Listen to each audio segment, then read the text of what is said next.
Jack Reynolds had always been invisible to the world. A single father working 2 jobs, living paycheck to paycheck in a modest farmhouse on the outskirts of town, until that stormy Friday night when the sky literally fell before his eyes. The small aircraft plummeted into his cornfield, flames licking at the twisted metal as rain pounded the earth. Without hesitation, Jack rushed toward danger, pulling the unconscious woman from the wreckage moments before the plane exploded. He never expected that by morning his dirt driveway would be lined with black SUVs and helicopters circling overhead. Could this mysterious woman, now revealed as the billionaire CEO of the world's largest tech company, truly change everything for a man who had long ago stopped believing in second chances? Before we jump back in, tell us where you're tuning in from. And if this story touches you, make sure you're subscribed, because tomorrow I've saved something extra special for you. The alarm buzzed at 4:30 a.m., a harsh intrusion in the pre-dawn darkness. Jack Reynolds reached over with a calloused hand and silenced it before it could wake Lily in the next room. For a moment, he lay still, eyes fixed on the water stain that spread across the ceiling like a coffee spill. Another repair he couldn't afford to make. His body ached as he swung his legs over the side of the bed, the lingering reminder of yesterday's double shift. 42 wasn't old, but some days it felt ancient. Jack moved quietly through the familiar routine, the floorboards creaking beneath his weight as he navigated the hallway by memory rather than light. In the kitchen, Jack opened his worn leather wallet and removed a faded photograph. Sarah's smile looked back at him, frozen in time 5 years ago before the cancer took her. His thumb traced the outline of her face, a ritual as essential to his morning as brewing coffee. "Morning, Sir," he whispered. Another day. The wallet held little else. His driver's license, a military ID from another lifetime, $11, and a crumpled receipt from Lily's asthma medication. Jack tucked the photo back where it belonged and started the coffee maker, its gurgle the only sound in the sleeping house. Jack assembled Lily's lunch, peanut butter sandwich, apple, the last granola bar from the box. He scribbled a note on a paper napkin. "Have a great day, kiddo. Science project looking amazing. Love, Dad." These daily messages were his attempt to be present when he couldn't physically be there. By 5:15, Jack was behind the wheel of his pickup, the engine protesting as he turned the key. The truck had over 200,000 miles and needed a new transmission, but like everything else in Jack's life, it would have to wait. The mechanically inclined part of his brain catalogued the concerning sounds as he drove through darkened streets toward Peterson's auto shop. "Morning, Jack." Earl Peterson nodded as Jack punched his time card at 5:30 sharp. "Got the Henderson minivan waiting. Needs new brake pads and rotors." Jack nodded, already reaching for his coveralls. "I'll get it done before lunch." For the next 6 hours, Jack disappeared into the familiar world of engines and parts. Here, problems had solutions. Unlike the stack of medical bills that still haunted him, unlike the mortgage payments that kept him awake at night, unlike the look in Lily's eyes when he missed another school event, cars made sense. You identified the problem. You fixed it. You moved on. At noon, Jack washed the grease from his hands, changed his shirt in the bathroom, and drove across town for his second job. The Silver Spoon Diner sat on the corner of Main and Elm, its neon sign flickering even in daylight. Jack parked in the back, nodding to Manny, the dishwasher, who was stealing a cigarette break by the dumpster. "Jack!" Rosa, the owner, called as he entered through the kitchen. "Table 6 has been asking for you. The Hendricks want to know if you can look at their son's college applications this weekend." Jack forced a smile. The Hendricks were good people, tipped well, and somehow got the impression that Jack, with his military background and what they called common-sense wisdom, would be useful in guiding their son's future. They didn't seem to understand that Jack's own future was held together with duct tape and prayer. "Sure thing, Rosa. Tell them I'll stop by Sunday if I can." 4 hours of refilling coffee cups, taking orders, and navigating the complex social web of small-town dining later, Jack checked his watch. 3 o'clock. Time to call Mrs. Rodriguez. She's fine, Jack, the elderly woman assured him over the phone. Doing her homework at the kitchen table, I made her a snack. Thanks, Mrs. R. I'll be there by 6:30. No rush, mijo. She is like my own granddaughter. Jack knew Mrs. Rodriguez meant well, but the words stung. Lily deserved more than an absent father and a kind neighbor. Sarah would have been disappointed in how things had turned out. 2 more hours at the diner, then Jack drove back to Peterson's for another 3 hours. By the time he pulled into his driveway at 6:45 p.m., exhaustion had settled into his bones like concrete. The modest 2-story farmhouse, his grandfather's legacy, and the only thing of value Jack hadn't been forced to sell during Sarah's illness, looked tired in the fading light, its white paint peeling, the porch steps sagging. "Dad!" Lily called as he entered. She sat at the kitchen table, her science project spread across the surface, a detailed model of an aircraft wing with handwritten notes about aerodynamics. At 12, Lily had her mother's intelligence and curiosity, traits that simultaneously filled Jack with pride and dread. Pride in who she was becoming, dread that he couldn't provide the opportunities she deserved. "Hey, kiddo!" Jack mustered the energy to sound enthusiastic. "That's looking great!" "Mrs. Rodriguez helped me with the calculations," Lily explained, her eyes bright. "Did you know that the curvature of the wing creates different air pressures? That's what makes planes fly. Is that right?" Jack set down his keys and took a moment to really look at his daughter's work. "Your mom would be impressed. She always said you'd be the scientist in the family." Lily's smile faltered slightly at the mention of her mother, but she nodded. "I think she'd like it." Jack checked the refrigerator. Milk running low, vegetables looking limp. Another grocery trip needed, another expense.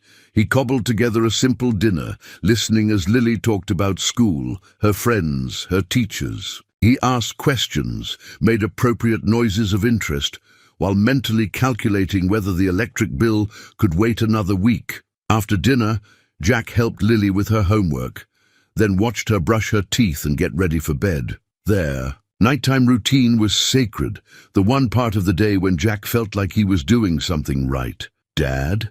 Lily asked as he tucked her in. "Are we going to be okay?" The question caught him off guard. "Of course we are. Why do you ask?" Lily shrugged, suddenly looking younger than her 12 years. "I heard Mrs. Rodriguez talking on the phone. She said something about the bank and you working too hard." Jack swallowed hard. "Mrs. Rodriguez worries too much. We're fine, Lily Pad. I promise." The lie tasted bitter, but he maintained his smile until he closed her door. In the hallway, Jack leaned against the wall, the weight of his promises pressing down on him. The letter from the bank sat on the kitchen counter where he'd left it this morning, the 3rd notice about the mortgage. 3 months behind now. Jack picked up the letter, read it again as if the words might have changed. They hadn't. With a heavy sigh, he placed it back on the counter and headed to his bedroom. Tomorrow would be another day, exactly like this one. Wake up, work, worry, repeat. He sat on the edge of his bed, too tired to even remove his boots. Jack glanced at the photograph on his nightstand. Him, Sarah, and a 6-year-old Lily, all smiles at the county fair. A lifetime ago. "I'm trying, Sar," he whispered to the empty room. "I'm really trying." Outside, dark clouds gathered on the horizon and a weather alert chimed on his phone. Severe thunderstorms expected overnight. Jack's last thought before sleep claimed him was that he should check the roof for leaks. Another task for another day that already didn't have enough. Hours. 60 floors above San Francisco, Alexandra Chen stood at the floor-to-ceiling windows of her corner office, watching fog roll beneath the Golden Gate Bridge. At 38, she had achieved what most would consider impossible: building Horizon. Technologies from a garage startup into a global empire valued at over $30 billion. The company's accessibility software had revolutionized how people with disabilities interacted with technology, earning her the cover of Forbes twice and a permanent place on lists of the most powerful women in business. Alexandra's reflection stared back at her, Sleek black bob, minimal makeup, the tailored charcoal suit that had become something of a uniform. A costume, really, for the role she played every day. The brilliant, untouchable CEO, Ms. Chen, her assistant's voice came through the intercom. The board is assembled in the conference room. Alexandra straightened her shoulders. Thank you, Michael. I'll be right there. She collected her custom tablet from her desk, a prototype not available to the public. The device contained the blueprints for Horizon's next leap forward, neural interface technology that would allow people with severe mobility limitations to control computers using only minimal eye movements. The project, codenamed Icarus, represented 5 years of research and hundreds of millions in development costs. It was also the reason for today's meeting. The conference room fell silent as Alexandra entered. 12 faces turned toward her, the Horizon Technologies Board of Directors, all men over 50, except for one woman in her early 60s. Alexandra had long ago stopped noticing she was often the youngest person in rooms where the most significant decisions were made. "Good morning," she began, connecting her tablet to the presentation system. "I've called this meeting to discuss final preparations for the Icarus launch. As you know, we're 6 weeks out from the public announcement." For the next hour, Alexandra led the board through projections, technical specifications, and marketing strategies. She answered questions with precision, never revealing more than necessary. The board members nodded approvingly at the revenue forecasts. "One final matter," Alexandra concluded. "I'll be conducting a series of private meetings with our top potential investors next week. I've arranged these discussions away from Silicon Valley to avoid media attention." Martin Geller, the board chairman, frowned. "Where exactly?" "A small town in Oregon." "I'll be flying out tomorrow evening." "Commercial flight?" Geller asked. Alexandra shook her head. "I'll pilot myself. It's more discreet." Murmurs circulated around the table. Everyone knew Alexandra was a skilled pilot. Her grandfather had taught her to fly when she was 16, but her insistence on piloting herself, especially for business matters, remained a point of contention. "Alexandra," Geller said, using her first name to indicate he was speaking as a friend rather than chairman, "I understand your preference, but with the Icarus announcement approaching, perhaps it would be prudent to—" "Thank you for your concern, Martin." Alexandra cut him off politely but firmly. "My decision is made. Now, if there's nothing else—" The meeting adjourned and Alexandra returned to her office, where Michael waited with her afternoon schedule. "The weather report for Oregon doesn't look promising," Michael said, handing her a printout. "Thunderstorms expected tomorrow night." Alexandra barely glanced at the paper. "I've flown in worse." Michael hesitated. "There's also this." He handed her a business magazine. On the cover stood Victor Mercer, CEO of Mercer Technologies, Alexandra's chief rival. The headline read, "Mercer's next move. Will the tech giant finally overtake Horizon?" Alexandra scanned the article, which speculated about Mercer's rumored new product line.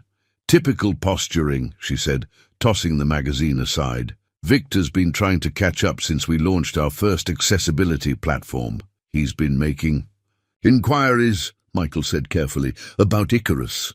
Alexandra's eyes narrowed. "What kind of inquiries?" "The usual corporate espionage attempts, reaching out to our engineers with job offers, probing our partners for information. Increase security protocols," Alexandra instructed. "And schedule a meeting with legal before I leave tomorrow." The rest of the day passed in a blur of meetings, decisions, and problem-solving. Alexandra moved through it all with practiced efficiency, never showing fatigue or indecision. By 7 in the evening, the office had emptied, but she remained, reviewing code for the Icarus project. Her phone rang, the private line few people had access to. "Hello, grandfather," she answered, her voice softening. "Xiao Zhen," her grandfather replied, using the Chinese nickname he'd given her as a child. "You're still working." "Just finishing up," she said. though they both knew it was a half-truth. "The weather looks bad for flying tomorrow," he said. At 84, Chen Weiming still tracked weather patterns with the diligence of the Air Force. Pilot he'd once been. "I'll be fine, grandfather. I learned from the best." A chuckle came through the line. "So stubborn, like your grandmother." A pause. "You should visit soon. The cherry trees are blossoming." "After the Icarus launch," Alexandra promised. 6 more weeks. "Life is what happens while you're busy making other plans," he quoted, as he often did. John Lennon. "I know, grandfather. I'll try to come sooner." After the call ended, Alexandra stood and stretched. She walked to her private washroom and splashed water on her face, studying her reflection. Sometimes, in rare moments of honesty with herself, she wondered if success had been worth the price. No husband, no children, few. Real friends. Just an empire built on brilliant ideas and relentless work. Alexandra pushed the thought away. She had created technology that helped millions of people live better lives. That was enough. It had to be. She collected her tablet and headed to the private elevator that would take her to the underground parking garage. Her Tesla waited in its reserved spot, but Alexandra barely noticed the luxury vehicle as she slid behind the wheel. Her mind was already on tomorrow's flight. The drive to her penthouse apartment took 20 minutes. Unlike her office, Alexandra's home was surprisingly modest in its furnishings, comfortable but uncluttered, with large windows overlooking the bay and walls adorned with her grandfather's photography. No assistant, no housekeeper. Her private space remained private. Alexandra poured a single glass of wine and sat at her kitchen island, opening her tablet. She reviewed the flight plan for tomorrow, a 2-hour journey to a small municipal airport near Riverdale, Oregon. From there, she would meet with 3 potential investors who controlled funds that could help expand Icarus globally. A notification appeared on her screen, an email from Victor Mercer. The subject line read simply, "Before you announce Icarus." Alexandra hesitated before opening it. "Alexandra," the email began without preamble. "Rumor has it your neural interface technology is ready for market. Before you make any announcements, I'd like to discuss a potential collaboration. Horizon's software expertise combined with Mercer's hardware division could create something truly revolutionary. Consider it. VM." Alexandra deleted the email without replying. Victor had been trying to get access to Horizon's technology for years, first through partnership offers, then through hiring away her employees, and occasionally through less ethical means. She had no intention of sharing Icarus, not when Horizon was poised to change the world again. She finished her wine and prepared for bed, setting her alarm for 5 a.m. Tomorrow would be a long day, culminating in the evening flight to Oregon. As she drifted toward sleep, Alexandra thought of her grandfather's words about the cherry blossoms. How long had it been since she'd taken time to notice such things? Years, probably. After Icarus, she murmured to herself. After Icarus, she would find balance. After Icarus, she would visit her grandfather more often. After Icarus, perhaps she would even take a vacation. Alexandra fell asleep to the sound of distant thunder, unaware that the storm forming hundreds of miles away would change everything she had planned for her carefully ordered life. The storm arrived earlier than forecast, turning the Friday evening shift at the Silver Spoon Diner into a quiet affair. Rain lashed against the windows, and thunder rumbled in the distance, keeping most regular customers at home. Jack wiped down the counter for the 3rd time in an hour, glancing occasionally at the clock. Rosa had already suggested he head home early, but Jack couldn't afford to lose the hours. "Jack, this is ridiculous," Rosa finally said at 8 o'clock, hands on her hips. "We've had 2 customers in the last hour. Go home to your daughter. I'll still pay you for the full shift." Jack started to protest, but Rosa waved him off. "I'm not arguing. The roads are getting worse. Go now while you still can." With reluctant gratitude, Jack hung up his apron and collected his jacket. The rain had intensified, creating a grey wall of water outside the diner's windows. He called, Mrs. Rodriguez to let her know he was heading home early. Gracias a Dios, the elderly woman replied. This storm is not good. The power is already flickering. Jack's truck struggled through puddles that were rapidly becoming small ponds on the rural roads.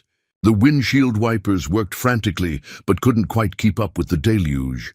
Lightning split the sky, illuminating the landscape in brief, harsh flashes. In one such flash, Jack caught sight of something in the sky that didn't belong. There, a small aircraft flying dangerously low. What the hell, Jack muttered, slowing the truck to better track the plane.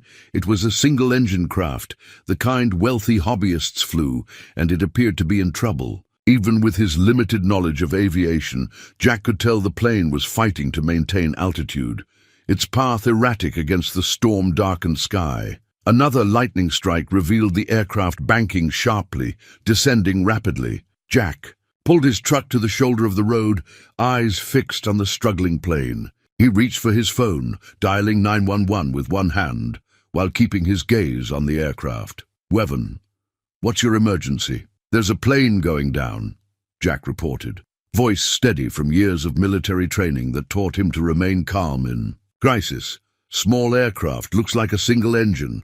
It's about to crash in the fields off County Road 27, near the old Miller property." "Sir, can you verify your location? We're receiving multiple emergency calls due to the storm, and response times may be—" The dispatcher's voice faded from Jack's awareness as he witnessed the plane's engine sputter and fail. The aircraft went silent for one terrible moment, then began a spiraling descent. Jack dropped the phone and threw his truck into drive, racing down the road toward where he anticipated the crash. The plane disappeared behind a line of trees, just as Jack turned onto a muddy access road that cut through the cornfields. He heard the impact before he saw it, a sickening crunch of metal, followed by a muffled explosion. When he rounded the bend, the crashed aircraft came into view, its nose buried in the soft, rain-soaked earth of his own cornfield, about half a mile from his house. Jack abandoned his truck and ran toward the wreckage, rain soaking him instantly. The plane had broken into several pieces, with the cockpit relatively intact, but the wings sheared off. A small fire had started, despite the rain, flames licking at the twisted metal near what remained of the engine. Years of army training took over. Jack assessed the scene, looking for the safest approach to the cockpit. The door was damaged, but not completely crushed. He could see movement inside. Someone was alive. The smell of aviation fuel permeated the air, mixing with the rain and mud. Jack knew he had minutes, perhaps seconds, before a larger explosion was possible. He worked his way to the cockpit door, finding it jammed but not completely sealed. With a strength born of urgency, he braced himself against the fuselage and pulled at the handle. Metal groaned in protest, but the door shifted slightly. "Hello? Can you hear me?" Jack shouted over the storm and the crackling flames. "I'm going to get you out." A faint moan came from inside. The pilot was conscious, at least partially.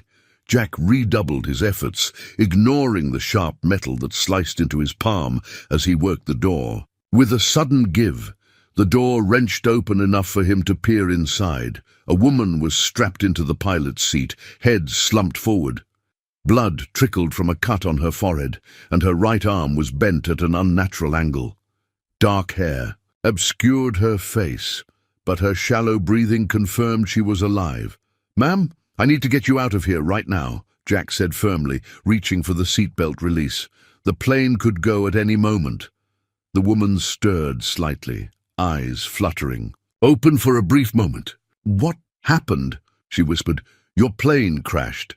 I'm going to help you, but we need to move fast." Jack worked the seatbelt free and carefully assessed how to extract her without causing further injury. Her right arm was definitely broken, and he suspected she had a concussion based on her disorientation. The fire spread to another portion of the wreckage, and Jack knew their time had run out. With as much care as haste would allow, he slid one arm under her knees and the other behind her shoulders, lifting her from the cockpit. She was lighter than he expected, her body limp against his chest as he navigated away from the wreckage. Jack had carried her about 50 yards when the fire reached the fuel tank. The explosion knocked him forward, the concussive force throwing them both to the ground. Jack instinctively curled his body around the injured woman, shielding her from debris that rained down around them. For several moments they lay in the mud, the heat of the burning plain at their backs, contrasting with the cold rain pelting them from above. Jack quickly checked the woman for new injuries from the fall, relieved to find none immediately apparent. She had lost consciousness again, her features peaceful despite the circumstances. With the immediate danger from the explosion past, Jack lifted her once more and began the long walk through the storm toward his house. The rain had turned the fields to mud, making each step a struggle. Jack's muscles burned with effort, but he pressed on, driven by the knowledge that this woman's life depended on him. He glanced down at her face, illuminated briefly by another flash of lightning. Despite the smudges of ash and blood, he could tell she was striking. High cheekbones, defined jawline, the kind of face that commanded attention. Her clothes, what he could see of them beneath her flight jacket, were clearly expensive. A substantial watch glinted on her left wrist, its face cracked from the impact. Jack's phone had been left behind in his truck, and he knew the rural emergency services would be overwhelmed by the storm. Even if they weren't, the flooded roads would slow their response significantly. The woman's best chance was the basic first aid he could provide at his house, until help became available. After what seemed like an eternity, Jack's farmhouse came into view. Lights glowed warmly in the windows, a beacon in the storm. As he approached the porch, the front door flew open and Lily appeared, eyes widening at the sight of her father carrying an unconscious woman. "Dad! What happened?" Lily gasped, holding the door wider.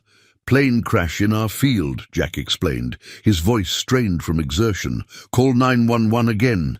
Tell them we have an injured pilot who needs immediate medical attention." Lily ran for the phone while Jack carried the woman to the living room sofa. Mrs. Rodriguez appeared from the kitchen, her hand flying to her mouth at the sight. "Dios mío, is she... she's alive," Jack assured her, gently laying the woman down. "But she needs help.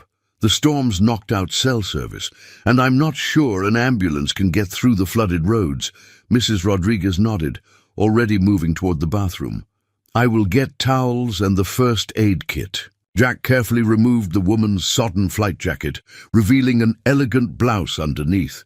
He checked her pulse, steady but weak, and examined the break in her right arm. Not a compound fracture, fortunately, but it needed to be stabilized. Lily returned, her young face serious. "The 911 operator said all emergency services are backed up because of the storm. They'll send someone as soon as they can, but it might be hours." Jack nodded grimly. "Then we do what we can until they get here." Mrs. Rodriguez returned with towels, bandages, and an emergency blanket Jack kept from his army days. Together, they worked to make the injured woman as comfortable as possible, cleaning her wounds, fashioning a makeshift splint for her arm, elevating her feet to combat shock. Throughout their ministrations, the woman remained unconscious, her breathing shallow but regular. Once they had done all they could, Mrs. Rodriguez insisted on staying to help, settling into the armchair with her rosary beads while Jack kept watch by the sofa. "Dad," Lily whispered, kneeling beside him. "Who is she?" Jack shook his head. "I don't know, kiddo. Just someone who needed help." As the night wore on, the storm gradually began to subside. Mrs. Rodriguez eventually dozed off in the armchair, and Jack sent Lily to bed despite her protests. Every hour, Jack checked the woman's vital signs, noting with relief that her condition seemed stable. Sometime after midnight, her eyelids fluttered, and she briefly regained consciousness. "Where?" she murmured, confusion clouding her dark eyes. "You're safe," Jack assured her, his voice low and calm. "Your plane crashed. I brought you to my home. Help is coming." Fear flashed across her face as memories returned. She tried to sit up but winced in pain. "Easy," Jack said, gently pressing. Her shoulder back down. "You have a broken arm and probably a concussion. You need to stay still." "My tablet," she whispered urgently. "From the plane, I need—" "I'm sorry," Jack said. "There was no time to grab anything. The plane exploded shortly after I got you out." Distress crossed her features before exhaustion claimed her again, pulling her back into unconsciousness. Jack adjusted the emergency blanket around her and resumed his vigil, wondering who this woman was and what had been so important on that tablet. Outside, the storm continued its slow retreat, unaware it had set in motion events that would change multiple lives forever. Dawn arrived with tentative fingers of light pushing through the storm clouds. Jack, who had dozed fitfully in the armchair beside the sofa, awoke to the sound of movement. The woman was stirring, her eyes blinking open to take in unfamiliar surroundings. "Where am I?" Her voice was hoarse but carried unmistakable authority, even in confusion. "My home," Jack answered, leaning forward. "I'm Jack Reynolds. Your plane crashed in my field last night during the storm. Do you remember anything?" She raised her left hand to the bandage on her forehead, wincing. "Bits and pieces. The engine failed. I couldn't maintain altitude." Her gaze fell to her splinted right arm. "You pulled me out," Jack nodded. "Got you out just before the plane exploded. I'm afraid there wasn't much left." A flash of alarm crossed her face. "My tablet!" "I'm sorry," Jack said. "There wasn't time to salvage anything." She closed her eyes briefly, processing this information. When she opened them again, her gaze was sharper, more focused. "Alexandra Chen," she said, "and I owe you my life, Mr. Reynolds." The name stirred a vague recognition in Jack. He'd seen it somewhere, newspaper headlines perhaps, or one of Lily's technology magazines. "Jack is fine," he replied, "and anyone would have done the same." A small, knowing smile touched Alexandra's lips. "We both know that's not true." She attempted to sit up, grimacing with the effort. Jack moved to assist her, arranging pillows to support her back. "Easy. You've got a concussion and a broken arm. The roads were flooded last night, so emergency services couldn't get through. I should check if they're clear now." As if on cue, Mrs. Rodriguez appeared in the doorway, already dressed for the day. "The phones are working again," she announced, "and the roads are passable. Shall I call for an ambulance?" "Please." Jack nodded. "And some coffee, I think," Mrs. Rodriguez added, her kind eyes assessing Alexandra. "You look like you could use it, dear." Once Mrs. Rodriguez had left, Alexandra's gaze traveled around the modest living room, taking in the worn furniture, the family photos, the science project materials scattered on the dining table. Her eyes lingered on an old photograph of Jack. "In military uniform, Army?" she asked. 10 years, mechanic with the 3rd Infantry Division." Alexandra nodded, then glanced at her damaged watch. An elegant timepiece that probably cost more than Jack's truck. The glass was cracked, and the hands had stopped at 8:47. "What time is it now?" "Just after 6, Jack replied. Lily appeared in the doorway, still in her pajamas, eyes wide with curiosity. "Dad, is she awake?" Jack beckoned his daughter forward. "Lily, this is Ms. Chen. Ms. Chen, my daughter Lily." "Alexandra, please," she corrected, offering Lily a smile that transformed her face, softening the executive into something more approachable. "That's an impressive project you're working on." She nodded toward the dining table. Lily brightened immediately. "It's about aerodynamics. For the science fair. I'm showing how different wing designs affect lift and drag. I'd love to hear more." "About it," Alexandra said, and to Jack's surprise, she seemed genuinely interested rather than merely polite. Mrs. Rodriguez returned with coffee for the adults and hot chocolate for Lily. "Ambulance will be here in 20 minutes, she reported. "The storm has cleared, but there are many emergencies this morning." Alexandra took a careful sip of coffee. "This is excellent, thank you." She turned to Jack. "I need to contact my office. They'll be concerned when I didn't arrive for my meetings." "Phone's in the kitchen," Jack offered, "though cell service should be working again too." Alexandra reached into her pocket and produced a sleek smartphone, surprisingly intact, reinforced. "Case," she explained, seeing Jack's expression. "I work in tech. We prepare for accidents." She made a brief call, speaking in clipped, precise sentences to someone named Michael, explaining her situation without unnecessary details. The person on the other end apparently had many questions, which Alexandra answered with growing impatience. "Yes, Michael, I understand the implications. No, the prototype wasn't recovered. Send the helicopter to—" She glanced at Jack questioningly. 1478 County Road 27, Riverdale, he supplied. Alexandra relayed the address. "And Michael, discretion is essential." She ended the call and exhaled slowly. "My team will be here within 2 hours." "Team?" Jack asked. "Horizon Technologies," Alexandra clarified. "I'm the CEO." Now Jack placed the name. Horizon Technologies was one of the largest tech companies in the world, known for its innovative accessibility software. Its founder and CEO was indeed a woman, named Alexandra Chen, whose face occasionally appeared on business magazines. Lily's eyes widened. "You make the TouchSpeak app. My friend Jamie uses it. He has cerebral palsy, and it helps him talk to us." Alexandra's expression softened again. "That's right. It's one of our most important products." "And you're a pilot too?" Lily asked, impressed. "My grandfather taught me," Alexandra confirmed. "He was a fighter pilot." The conversation continued. Over breakfast, which Mrs. Rodriguez insisted on preparing despite Alexandra's protests. Jack observed the strange tableau. His daughter chatting animatedly with a billionaire CEO in their humble kitchen, while his elderly neighbor fussed over them all. Alexandra answered Lily's questions about technology and flight with genuine engagement, occasionally stopping to press her hand against her temple when the pain from her concussion flared. Despite her injuries and disheveled appearance, she maintained an aura of quiet authority. When Lily explained her science project in greater detail, Alexandra listened attentively, then made several suggestions that had Lily scribbling notes. Excitedly, Jack watched in amazement as this powerful executive, who likely commanded boardrooms and managed billions in assets, took his daughter's project as seriously as any corporate initiative. "You have a remarkable daughter, Jack," Alexandra commented when Lily went to retrieve her project notebook.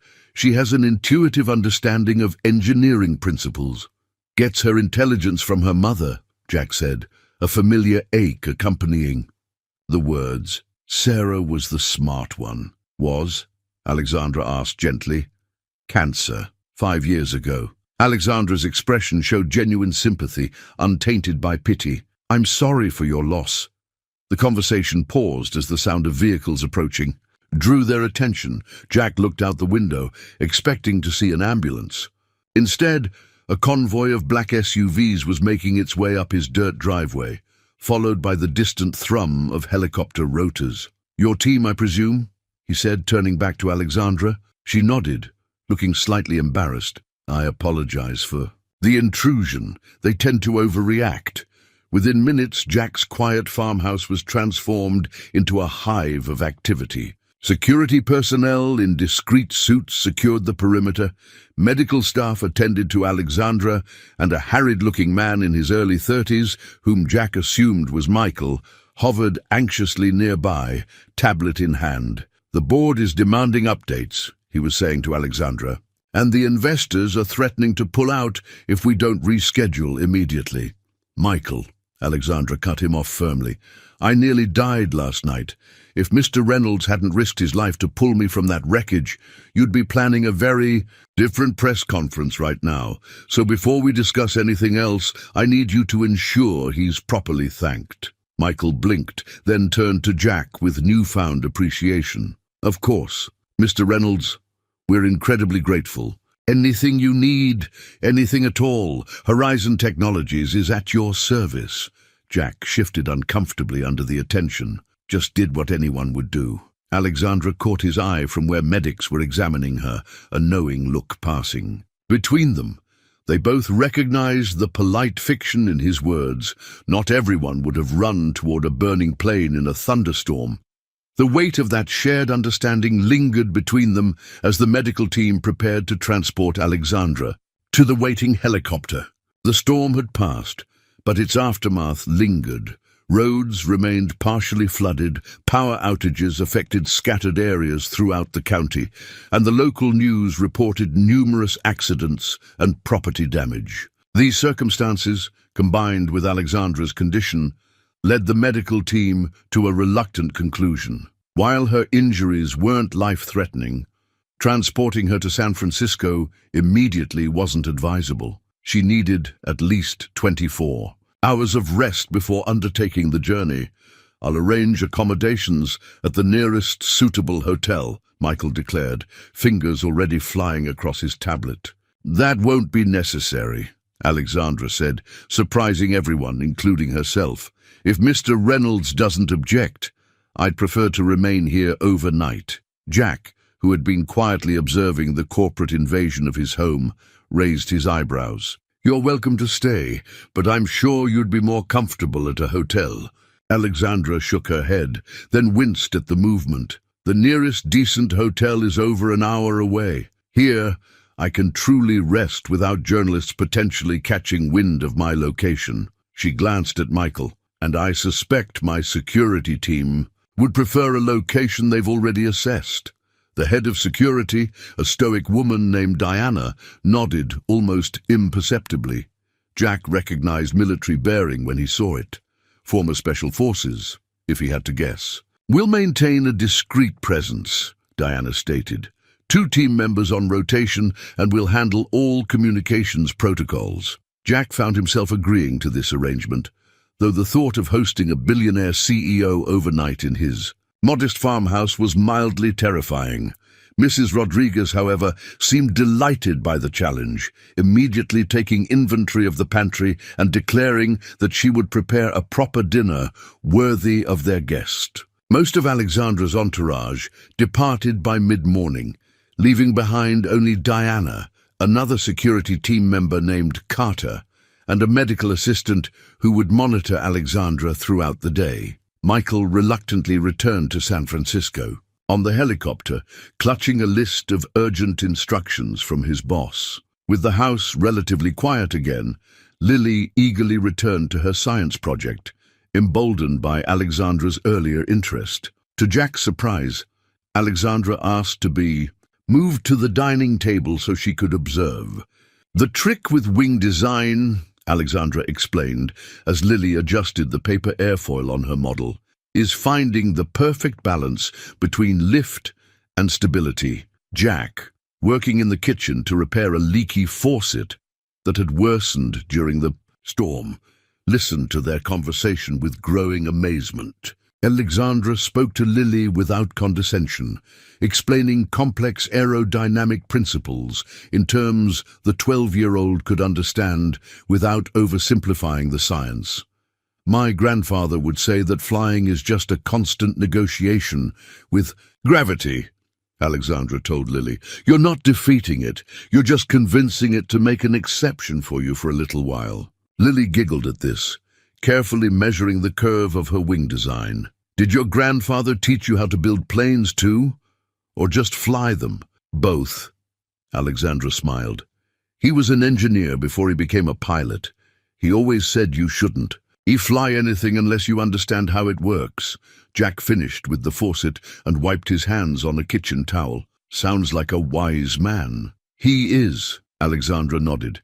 "He's 84 now and still designs model aircraft for fun." The conversation flowed naturally as the day progressed. Jack prepared lunch, refusing offers of help from the security team, who had apparently been instructed to arrange for catering. "In my house, we eat what I cook," he informed them politely but firmly. Alexandra seemed amused by his stubborn independence. During lunch, she observed Jack and Lily's easy rapport with obvious appreciation. "You two have a special relationship," she commented. Lily nodded earnestly. "Dad's the best. He works really hard so I can have everything I need." She lowered her voice to a stage whisper. "Even though I know we don't have a lot of money." Jack felt his face flush. "Lily, it's okay," Alexandra interjected smoothly. "I grew up without much money either, Lily. My grandfather raised me after my parents died, and we lived very simply." "Really?" Lily's eyes widened. But you're super rich now. I Googled you while you were talking to your assistant. You're worth billions. Lily! Jack exclaimed, mortified. Alexandra laughed, the sound surprisingly light and genuine. It's fine, Jack. And yes, Lily, my company's worth billions now, but it wasn't always that way. I started Horizon Technologies in a garage with just one computer and a lot of determination.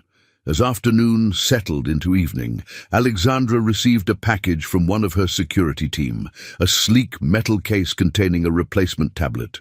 Jack watched as she powered it on, her expression shifting subtly from relaxed guest to focused executive. Her fingers moved across the screen with practiced efficiency, occasionally pausing to dictate notes or respond to messages. "I'm sorry," she said, catching Jack watching her. "I should be resting, but there are some matters I can't delegate." "No need to apologize," Jack assured her. "I understand responsibility." Their eyes met briefly in mutual recognition. Different as their lives were, they both carried weights that couldn't be set down easily. Mrs. Rodriguez outdid herself with dinner, preparing her special paella that was reserved for important occasions. The meal brought everyone to the table: Jack, Lily, Alexandra, and even the security team, who relaxed their professional demeanor slightly in the face of Mrs. Rodriguez's insistence that no one stands guard during dinner in my kitchen. As they ate, Alexandra shared stories of her early days building her company, carefully edited for a 12-year-old's ears, but still conveying the challenges and triumphs of creating something from nothing. Jack found himself drawn into her narrative, impressed by her persistence and vision. In turn, Jack spoke of his military service, his life with Sarah, and the adjustments of becoming a single father. Alexandra listened with genuine interest, asking thoughtful questions that suggested she valued his experiences. After dinner, while Lily finished her homework and Mrs. Rodriguez supervised, Jack found Alexandra examining the family photographs on the living room mantel. "She looks like you," Alexandra commented, studying a picture of Sarah. "Your wife, around the eyes and smile." Jack nodded, the familiar ache in his chest present but muted. "Everyone said that. She was the smart one, like I mentioned. Environmental scientist, brilliant mind." "I'm sorry you lost her," Alexandra said simply. "It must have been incredibly difficult." "It was," Jack acknowledged. "Still is sometimes. But Lily needed me to keep going, so I did." Alexandra nodded, her gaze drifting to a photo of Jack's truck. "Is that the same vehicle you drive now?" "Good eye." "Yes. It was my grandfather's. Been restoring it for years, though it needs a new transmission I can't afford right now." "You're good with machines," Alexandra observed. "I noticed how you fixed that faucet earlier. Methodical, efficient. Military training?" "Partly," Jack shrugged. "I've always been able to figure out how things work, how to fix them when they break. Machines make sense to me," Alexandra smiled. "I understand that completely. People are complicated. Technology follows rules even when it fails." The evening wound down peacefully. Alexandra, exhausted from her ordeal despite her attempts to hide it, retired to Lily's room, Lily having enthusiastically volunteered to sleep on the couch for their special guest. Jack made up the sofa for his daughter, listening to her excited whispers about how cool Alexandra was and how amazing it was that she'd crashed right in our field. Later, after the house had grown quiet, Jack sat on the porch steps, watching the security team perform their discreet perimeter checks. The night was clear, stars emerging in brilliant contrast to the previous evening's storm. Jack found himself wondering about the strange twist of fate that had brought Alexandra Chen into their lives, and whether tomorrow's departure would be the end of their brief intersection with her world. Jack awoke to the rhythmic thrum of helicopter blades. Dawn had barely broken, painting the sky in muted pinks and golds as he stepped onto the porch. Two sleek corporate helicopters hovered above his property, while a small fleet of black SUVs lined his dirt driveway. The modest farmhouse that had sheltered generations of Reynolds family members suddenly seemed incongruously small against this display of corporate might. Diana approached from the security perimeter. "Good morning, Mr. Reynolds." Miss Chen's executive team has arrived to facilitate her return to San Francisco. She's asked to speak with you before departure." Jack nodded, still processing the surreal tableau of wealth and power descending on his humble homestead. Inside, he found Alexandra seated at the kitchen table, looking remarkably composed despite her injuries. She wore fresh clothes that had evidently been delivered overnight, simple but unmistakably expensive. Her right arm remained in a sling, but her overall demeanor suggested someone firmly back in command. "Jack," she greeted him, gesturing to the chair opposite her. "Please join me." He sat down, noticing the array of tablets and phones surrounding her, each attended by a different assistant. At a subtle signal from Alexandra, the staff retreated to give them privacy. "I wanted to thank you properly," Alexandra began, her voice carrying the quiet authority of someone accustomed to being listened to. "What you did, running toward danger rather than away from it, speaks volumes about your character." Jack shifted uncomfortably. "Anyone would have—" "No," Alexandra interrupted gently. "Not anyone. Trust me, I've spent my career assessing people's characters. What you did was extraordinary, and I don't use that word lightly." She nodded to Michael, who had materialized beside her with remarkable efficiency. He placed a leather portfolio on the table and retreated. "I've arranged for your truck to be repaired. New transmission, complete overhaul. The work begins today. I've also taken the liberty of addressing your mortgage situation. The bank has been instructed that your payments are covered for the next 3 months, providing you some breathing room." Jack stiffened. "Ms. Chen, Alexandra, I appreciate the gesture, but I can't accept charity." A hint of amusement flickered across her face. "It's not charity, Jack.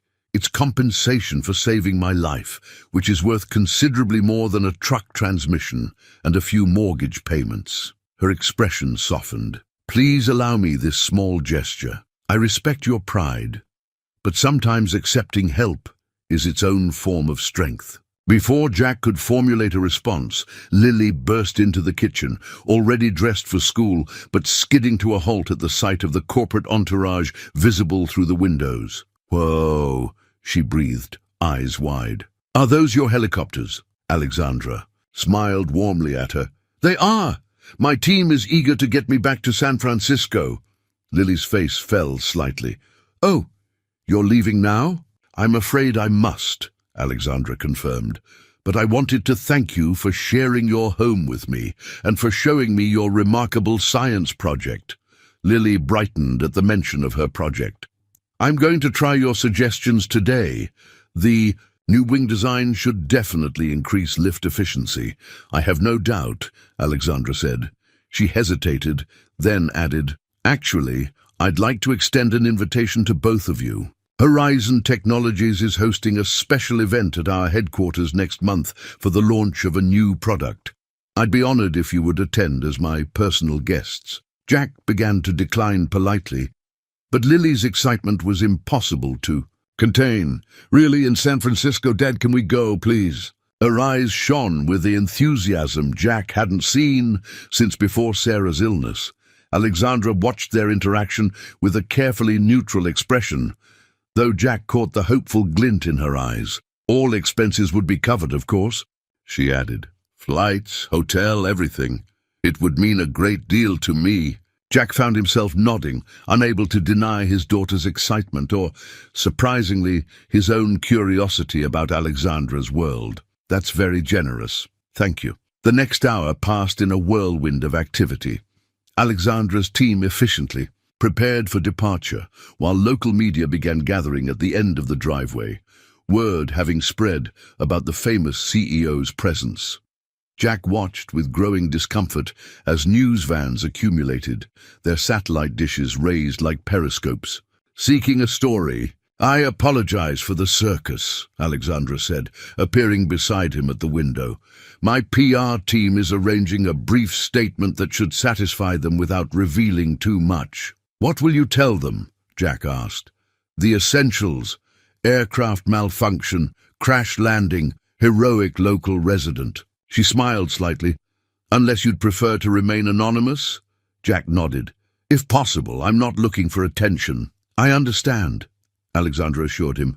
"We'll respect your privacy." When the time came for departure, Alexandra addressed her team with brisk efficiency, issuing final instructions before turning to Jack and Lily for farewell. To Jack's surprise, she embraced Lily warmly.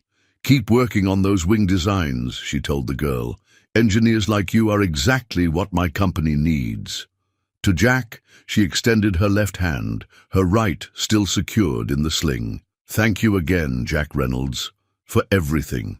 Their handshake lingered a moment longer than necessary, an unspoken connection passing between them. Jack was struck by the contradiction in her grip, soft skin but firm pressure, much like the woman herself. "Take care of yourself, Alexandra," he said simply. With a final nod, she was escorted to the waiting helicopter, her security team forming a protective barrier against the distant press. Jack and Lily stood on the porch, watching as the aircraft lifted into the clear morning sky, banking gracefully before heading west. The property seemed strangely empty after the departure of Alexandra's entourage. Jack and Lily returned to their normal routine, school for her, work for him. But the experience had left an indelible mark. Lily couldn't stop talking about Alexandra, recounting every detail of their conversations about flight and engineering. Jack listened patiently, though his own thoughts about their unusual guest remained private. 3 days later, a courier delivered an envelope containing plane tickets to San Francisco, hotel reservations at the prestigious Fairmont, and VIP passes to Horizon Technologies headquarters, all scheduled for the following month. Enclosed was a handwritten note on elegant stationery. "The invitation stands. I hope you'll both consider it. AC." That evening, Jack sat at his grandmother's worn oak table, examining the old recipe book she'd left him, one of the few family heirlooms he hadn't been forced to sell during Sarah's illness. He ran his fingers over the faded handwriting, recipes that had fed generations of Reynolds family members through good times and bad. "What do you think, Sar?" he murmured to the empty kitchen, a habit he'd developed in the years since her death. "Should we go?" No answer came, of course, but as he leafed through the yellowed pages, Jack found himself lingering on his grandmother's note scrawled beside her apple pie recipe. "Sometimes life gives you unexpected gifts. Don't be too proud to accept them." The following day, Jack called the number provided with the tickets and confirmed their attendance. Something had shifted in his carefully constructed world, and for the first time in 5 years, he found himself looking forward to the unknown. San Francisco greeted them with fog and a sleek town car waiting at the airport. The driver, professionally courteous, collected their modest luggage and ushered them into the vehicle's leather interior. Lily pressed her face to the window as they glided through the city streets, her eyes wide at the steep hills and colorful Victorian homes.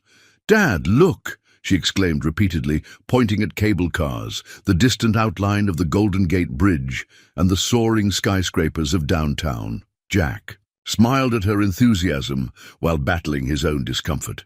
He had packed his father's cufflinks, the only item of value he'd kept besides his grandfather's truck and grandmother's recipe book, along with his one decent shirt and the tie he'd worn to Sarah's funeral. The clothing felt like inadequate armor for the world they were entering. The Fairmont Hotel rose before them in grand, historic splendor. Jack swallowed hard as the car stopped at the entrance, where uniformed staff immediately approached. "Mr. Reynolds, welcome to the Fairmont." The concierge greeted them. "Ms. Chen has arranged everything for your stay. Please allow us to escort you to your suite." Suite, not room. Jack nodded, maintaining a composed expression for Lily's benefit while following the staff through the opulent lobby. His daughter bounced alongside him, whispering excitedly about the chandeliers and marble floors. Their suite turned out to be larger than the entire first floor of their farmhouse, a spacious living area, 2 bedrooms, and a bathroom with fixtures that required explanation from the bellhop. Floor-to-ceiling windows offered a breathtaking view of the city and bay beyond. "Dad, this is amazing!" Lily exclaimed once they were alone, running from room to room. Look at the bathtub, and there's a welcome basket with my favorite candy. How did they know? Jack examined the elegant gift basket on the dining table, finding a handwritten note.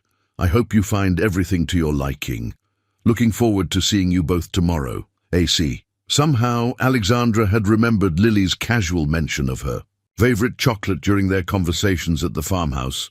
The thoughtfulness of this detail affected Jack more deeply than the luxury surrounding them. After settling in, they explored the area around the hotel, Lily insisting on riding. A cable car, because we have to, Dad. It's what tourists do. They ate dinner at a small Italian restaurant, where Jack carefully calculated the bill against the spending money he'd brought, only to discover their meal had been taken care of by arrangement with the hotel. The next morning, another town. Carr delivered them to Horizon Technologies headquarters, a gleaming tower of glass and steel with the company's distinctive Horizon Line logo emblazoned across its facade. In the vast lobby, a receptionist immediately recognized them. Mr. Reynolds, Miss Reynolds, welcome to Horizon Technologies. Ms. Chen is expecting you. They were escorted to a private elevator that whisked them to the top floor. The doors opened directly into a reception area where Michael waited, tablet in hand as always. Jack, Lily, welcome. He greeted them with genuine warmth that surprised Jack. Alexandra is in a meeting that's running slightly over, but she's asked me to begin your tour. She'll join us shortly. What followed was a dizzying journey through the inner workings of one of the world's most innovative companies.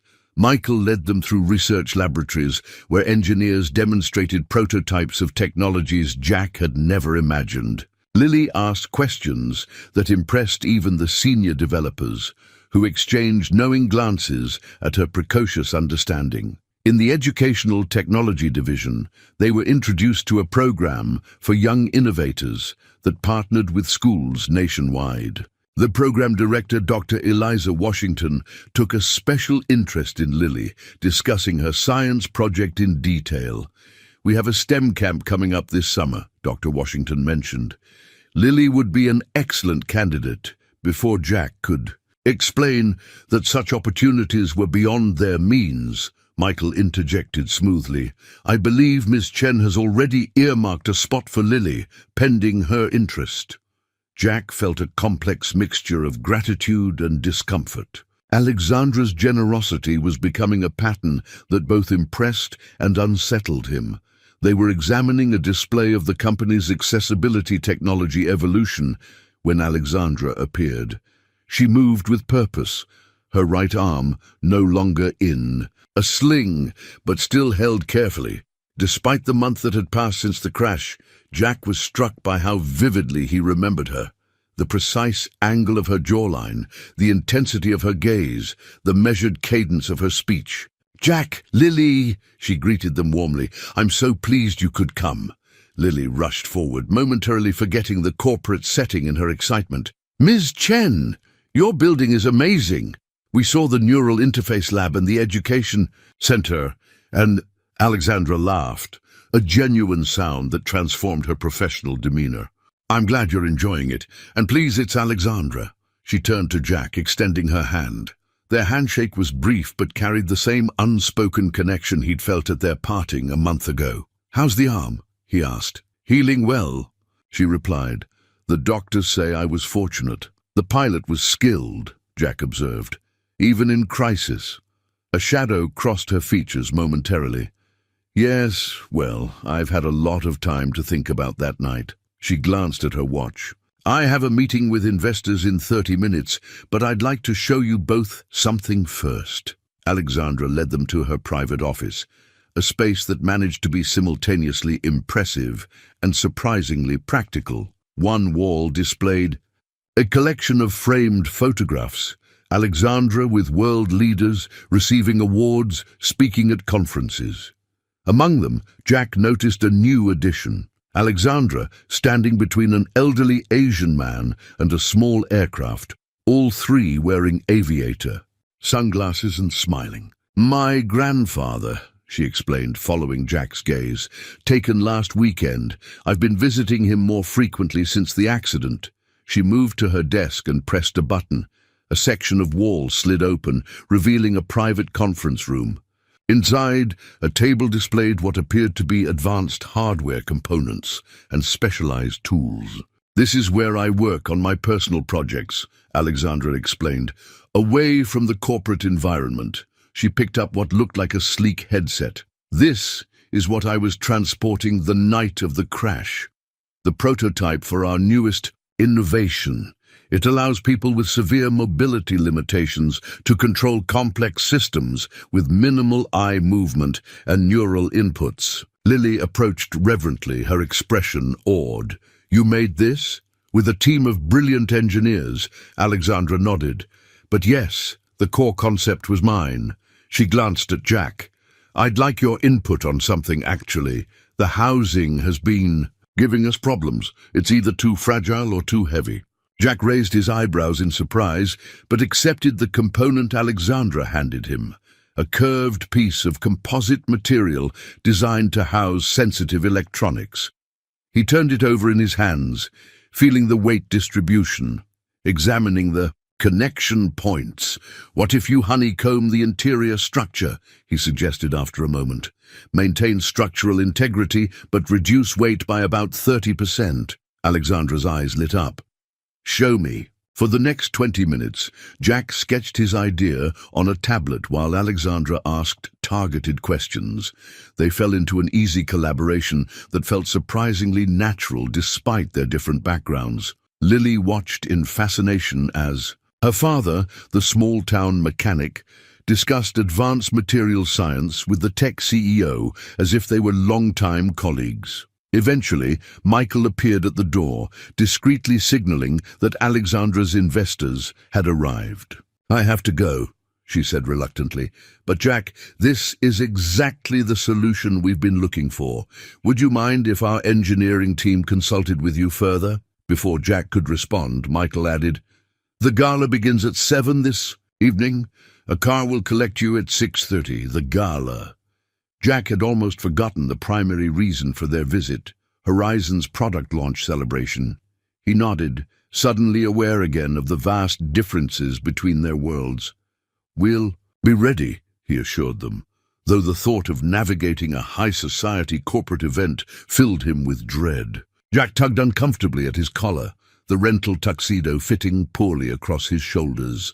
In the hotel bathroom, he'd spent 15 minutes wrestling with his father's cufflinks, the tarnished silver squares finally cooperating after numerous attempts.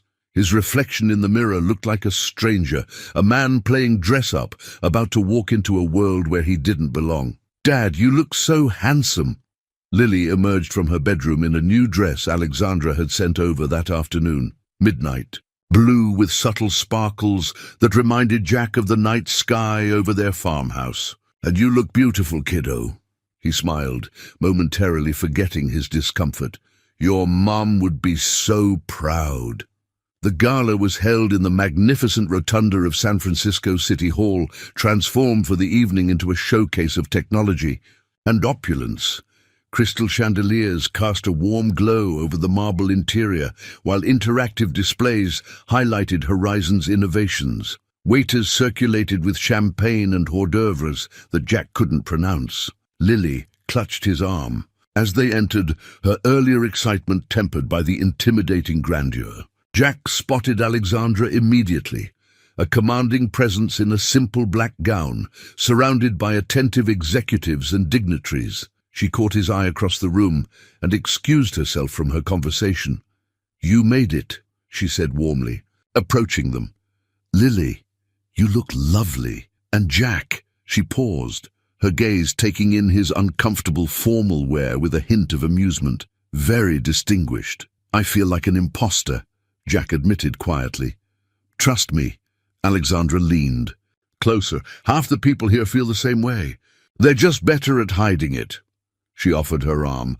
"Come, there are some people I'd like you to meet." The next hour passed in a blur of introductions.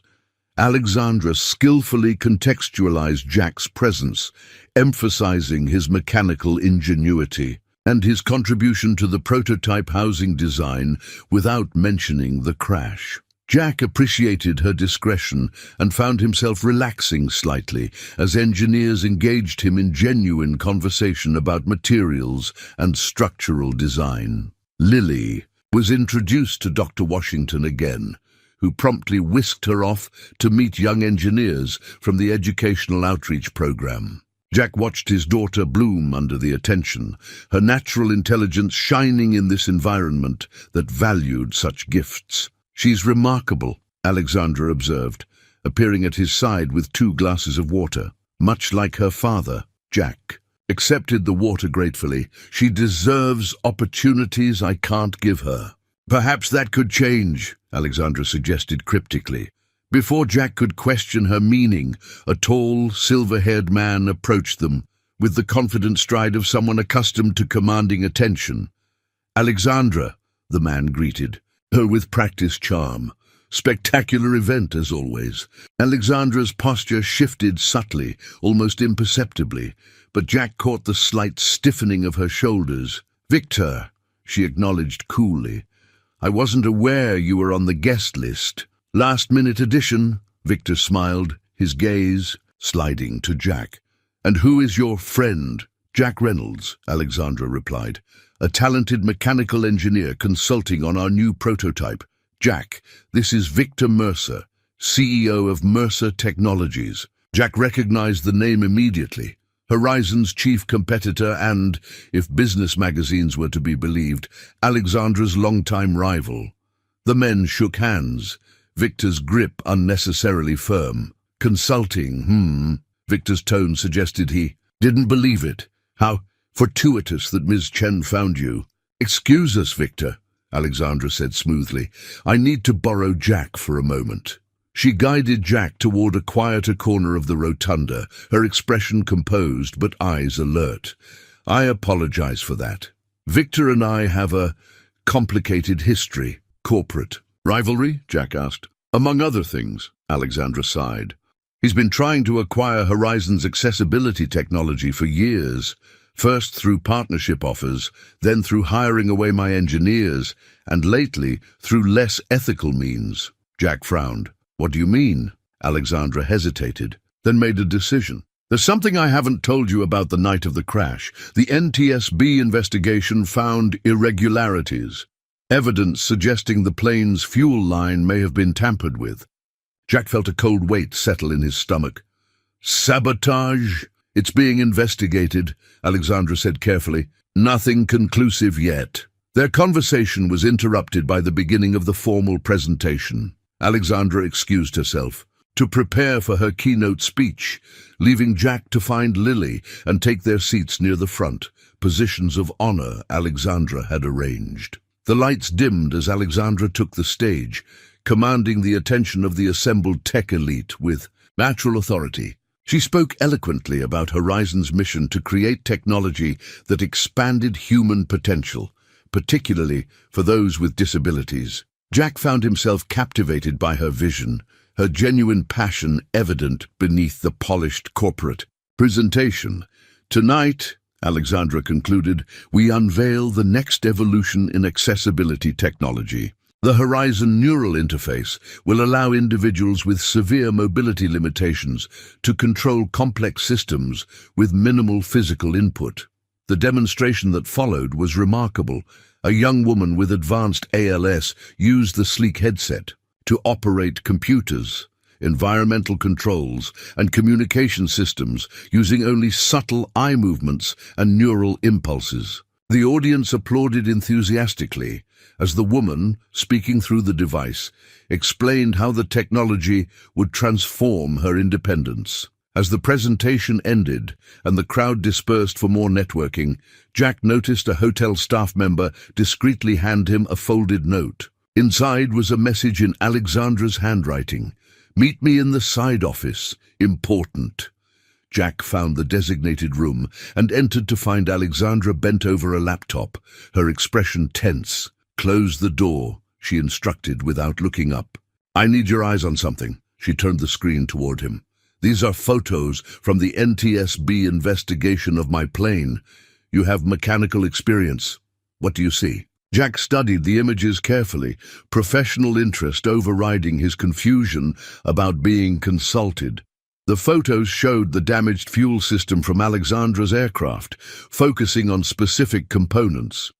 This fuel line was deliberately compromised, he said after a moment, pointing to a particular image. See this scoring mark? That's not accidental damage or mechanical failure. Someone knew exactly where to create a slow leak that would cause engine failure after takeoff, but before you reached your destination. Alexandra's expression darkened. You're certain? I spent 10 years identifying sabotage on military vehicles in combat zones, Jack confirmed. This is deliberate. She sat back, absorbing this information. I suspected as much, but needed confirmation from someone I could trust. The weight of her words, that she considered him trustworthy, wasn't lost on Jack. You think Mercer is behind this? I don't have proof, Alexandra said carefully, but the timing is suspicious. The prototype I was carrying contained proprietary neural interface algorithms that would have given whoever possessed them a significant competitive advantage. Jack's mind raced. You need to report this to the authorities. I have, Alexandra assured him. But corporate espionage is difficult to prove, and an accusation against Mercer without concrete evidence would create more problems than solutions. She closed the laptop, her decision made. Jack, I need to ask you something important. The housing modifications you suggested for the neural interface, they've significantly improved the prototype's functionality. I'd like to offer you a position at Horizon Technologies, heading a new practical applications division. The abrupt change of subject caught Jack off guard. What? You have a unique perspective and skill set that my engineers lack. Practical. Experience with how things work in the real world, not just in theory. And Lily could attend the best schools in San Francisco, participate in our Young Innovators program. Jack's mind reeled at the offer, at its implications for him and Lily, at the dramatic change it represented. Before he could formulate a response, Michael burst into the room, his typically composed demeanor shattered. Alexandra, we have a security breach, he reported urgently. Someone's attempting to access the prototype server remotely. The pattern matches the previous attempts. Alexandra was on her feet instantly. Lock down the system, full security protocol. As Michael rushed out, Alexandra turned to Jack. I need to handle this. Think about my offer. We'll talk later. Left alone in the office, Jack found himself staring at the laptop screen, still displaying the evidence of sabotage.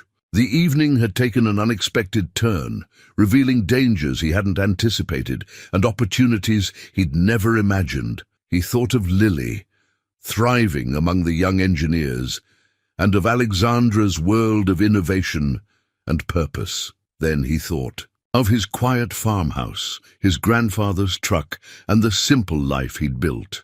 The choice before him seemed impossible: remain in the comfortable limitations of his familiar world, or step into an unknown future filled with both promise and peril.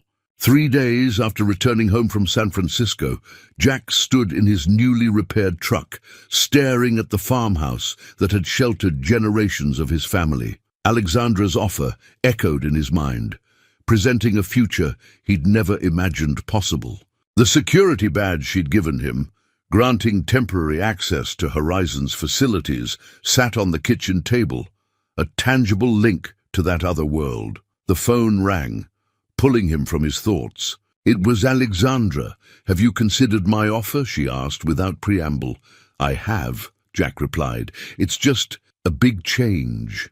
I understand, Alexandra said, her tone softening, but sometimes big changes are worth the risk. Jack glanced toward the house, where Lily was working on her science project, now significantly advanced after her time at Horizon Technologies. It's not just me I have to consider. Of course, Alexandra acknowledged. Lily's future is paramount. That's partly why I'm calling.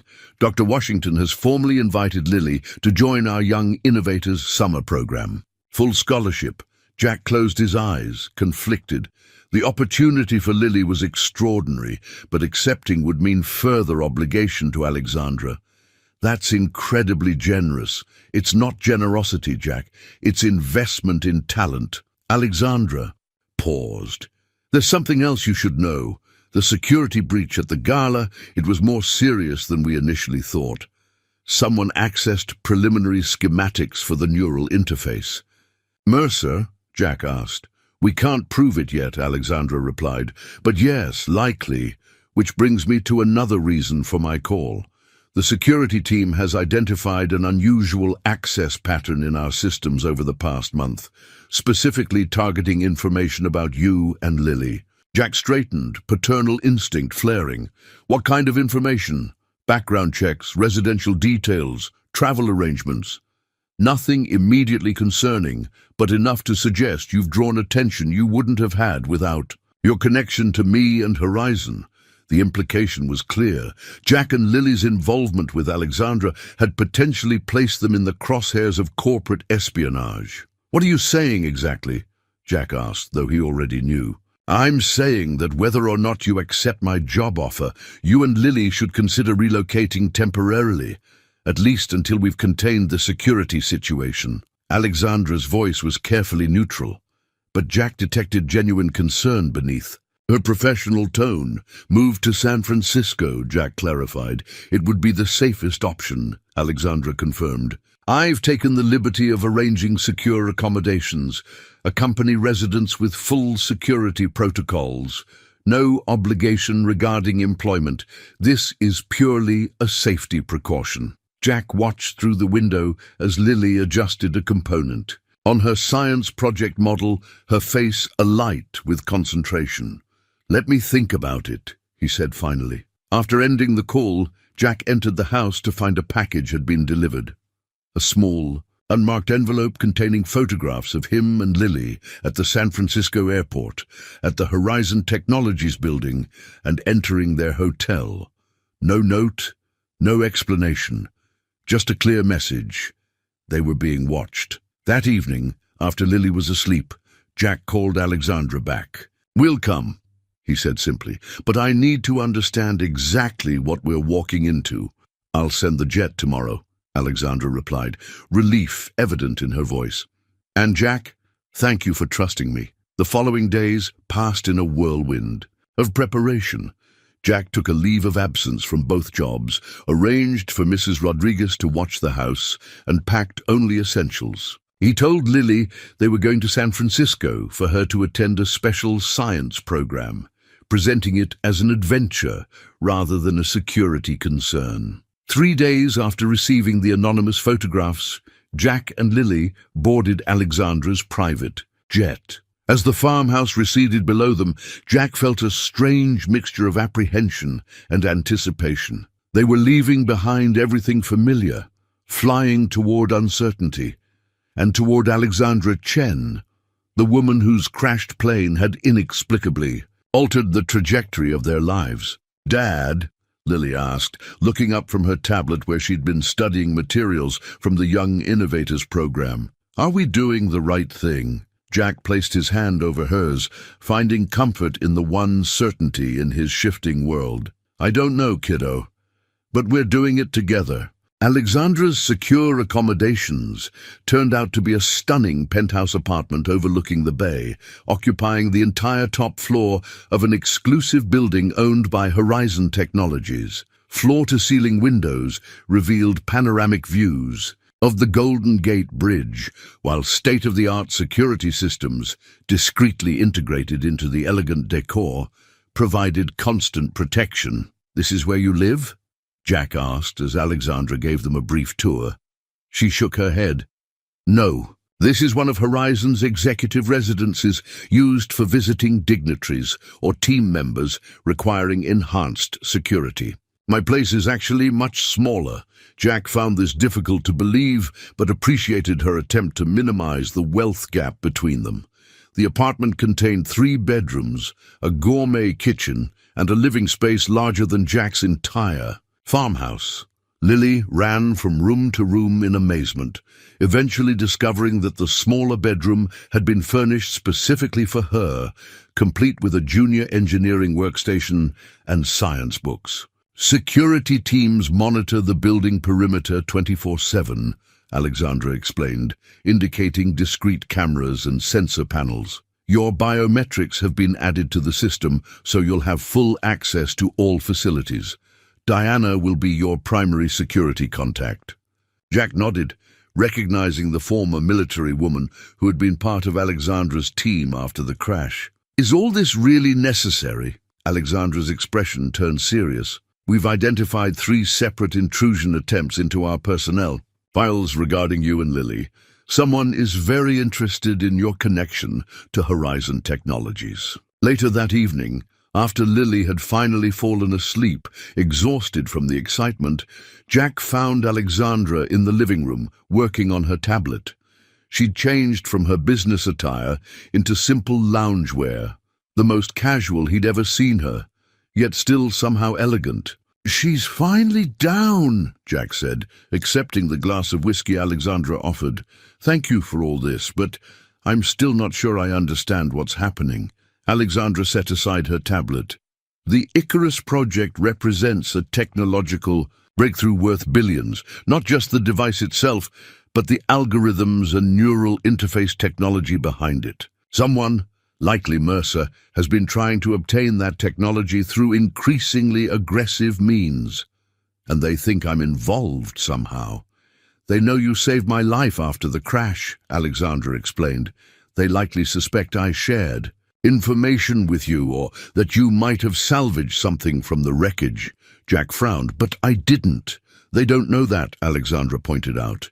"And more importantly, they've seen us together at Horizon headquarters, collaborating on the prototype housing.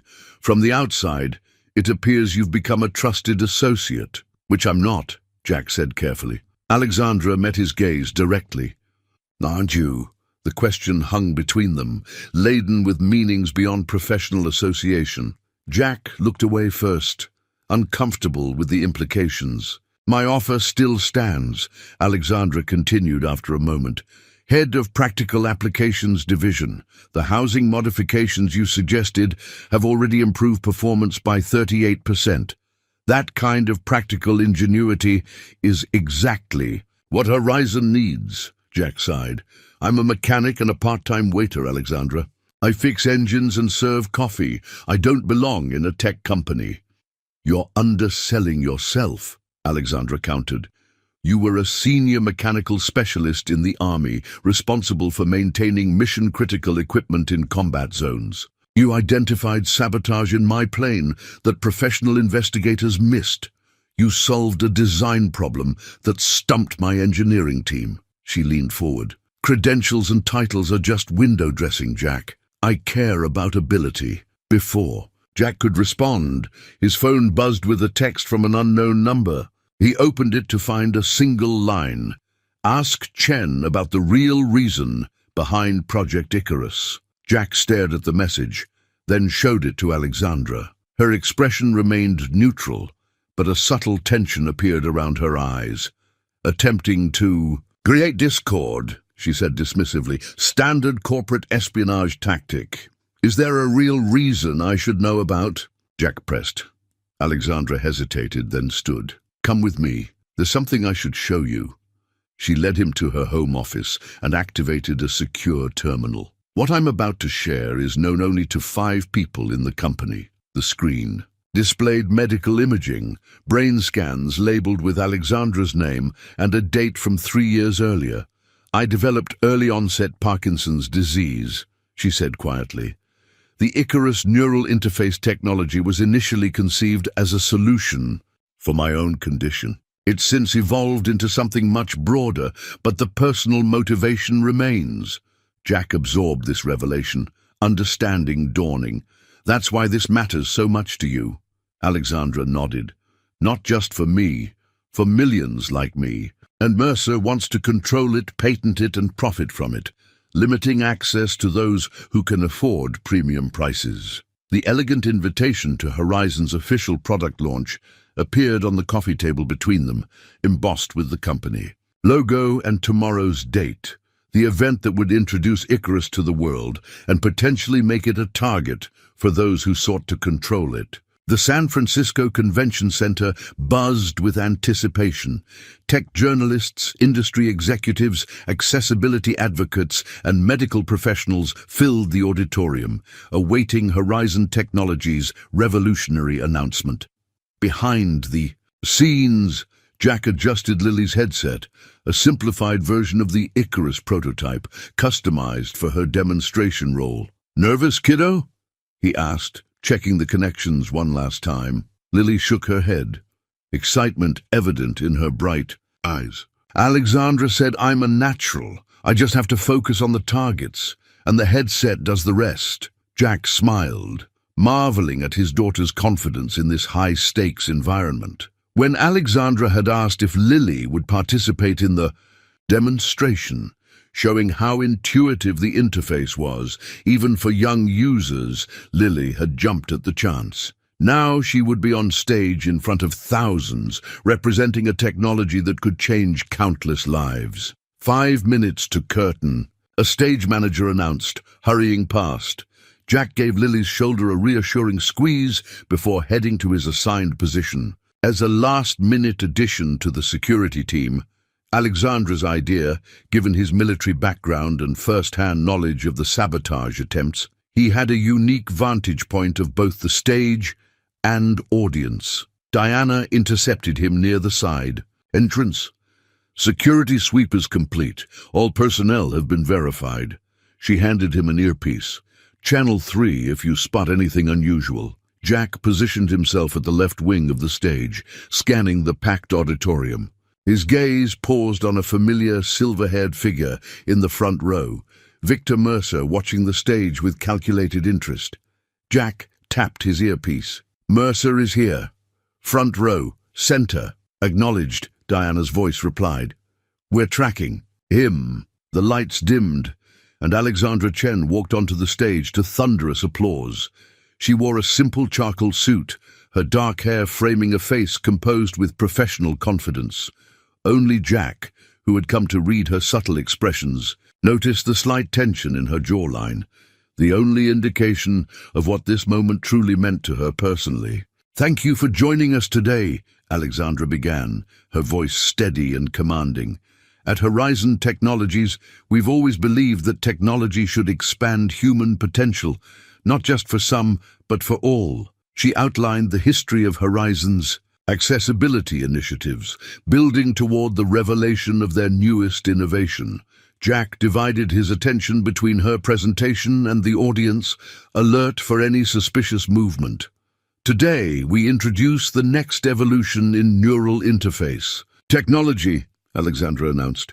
"A system that translates minimal physical input into complex digital commands, offering unprecedented independence to individuals with mobility limitations." The main screen displayed dramatic before and after scenarios, individuals with severe physical disabilities gaining new abilities to communicate, control their environments, and express themselves creatively. The audience responded with increasing enthusiasm as the presentation progressed. "But rather than just tell you about this technology," Alexandra continued, "I'd like to show you how intuitive it is.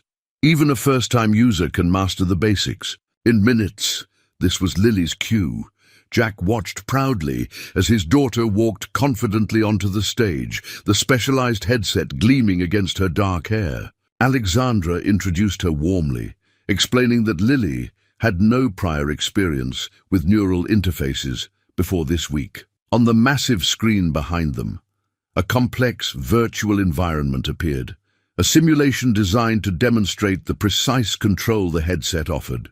Lily settled into the demonstration chair and with remarkable composure began navigating the interface using only subtle eye movements and neural impulses. The audience watched in awe as she manipulated virtual objects, typed messages, and even created digital art, all without moving her hands.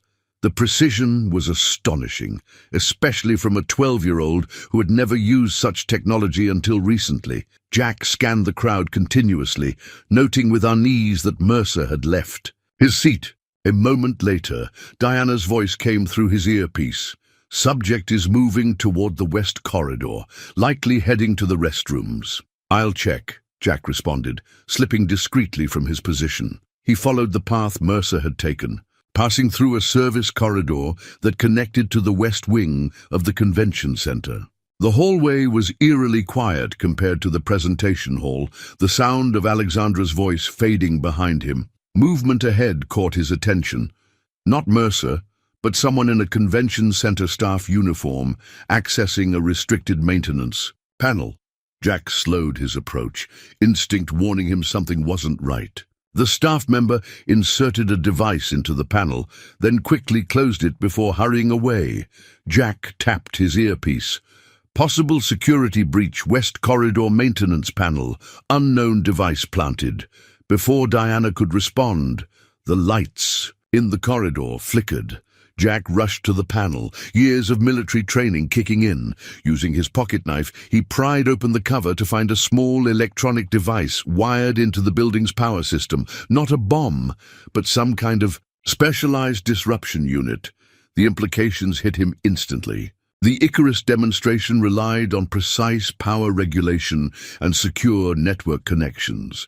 This device was designed to disrupt both, potentially sabotaging the entire presentation at its crucial moment. Jack had seconds to decide. Attempt to disconnect the device himself, potentially triggering whatever failsafe it might have, or call for the technical team and risk losing precious time. His fingers hovered over the wiring as Lily's voice came through the speakers from the main hall, explaining how the neural interface was changing her understanding of technology. Jack's old army knife, a constant companion carried in his pocket through countless missions, became suddenly vital as he carefully traced the device's wiring. The sabotage unit was sophisticated, designed to create a cascading power failure. Precisely when the Icarus demonstration reached its most critical phase. With careful precision, Jack disconnected the primary trigger mechanism, temporarily neutralizing the immediate threat. "Diana," he whispered into his earpiece, "device partially disabled, but we need tech security at the West Corridor panel immediately. And find Mercer. This has his fingerprints all over it." "Copy that. Tech team en route." Mercer was last seen heading toward the server room level. Jack's blood ran cold. The maintenance panel sabotage was likely just a diversion. The real target would be the servers housing Icarus's proprietary algorithms and neural mapping data, the technological crown jewels of Horizon Technologies. "I'm heading to the server room," Jack decided. "Send backup." He sprinted toward the emergency stairwell, taking the steps two at a time. In the distance, he could hear Alexandra's voice continuing the presentation, unaware of the threat unfolding behind the scenes. The thought of Lily on that stage, potentially in danger, fueled his urgency. The server room level was eerily quiet, the usual technicians presumably watching the presentation. Jack moved silently down the corridor, his military training resurfacing in his measured steps and heightened awareness. At the end of the hallway, the server room door stood ajar, a critical security breach. Inside, Jack found not Mercer himself, but a young man in a maintenance uniform, frantically downloading data from a terminal. The man looked up in alarm, his hand moving toward his pocket. "Don't," Jack warned, his voice carrying the authority of his former military rank. The man ignored the warning, pulling out a small taser. Jack reacted instinctively, deflecting the man's arm and disarming him with a swift, practiced movement. The would-be thief attempted to flee, but Jack subdued him with minimal force, securing his hands with a cable tie from a nearby workstation. "Who sent you?" Jack demanded. "I don't know what you're talking about," the man replied unconvincingly. "I'm just IT maintenance." Jack glanced at the terminal screen, which displayed a file transfer in progress. Proprietary Icarus data being copied to an external device. "Try again. Who are you working for?" A slow clapping from the doorway interrupted them. Victor Mercer stood there, his aristocratic features arranged in a mask of amused disdain. "Impressive, Mr. Reynolds," Mercer said smoothly. "From small-town mechanic to corporate security in just a few weeks, Alexandra certainly knows how to pick them." "Step away from the door," Jack ordered. Mercer sighed dramatically. "Or what? You'll tackle me like my unfortunate associate here?" "I'm simply touring the facility, a courtesy extended to visiting executives, while your associate steals proprietary technology," Jack countered. A serious accusation. Mercer smiled thinly. "One you'd find difficult to prove, especially given that I'm merely standing in a doorway." He glanced at his watch. "About now, I believe Alexandra is moving to the neural interface demonstration with your charming daughter. Shame, if anything, were to interrupt that moment." The implied threat to Lily sent a surge of protective rage through Jack, but years of military discipline kept him focused. "Whatever you're planning won't work." "It already has," Mercer replied. "While you've been distracted with this rather obvious attempt, my team has been executing a much more sophisticated operation.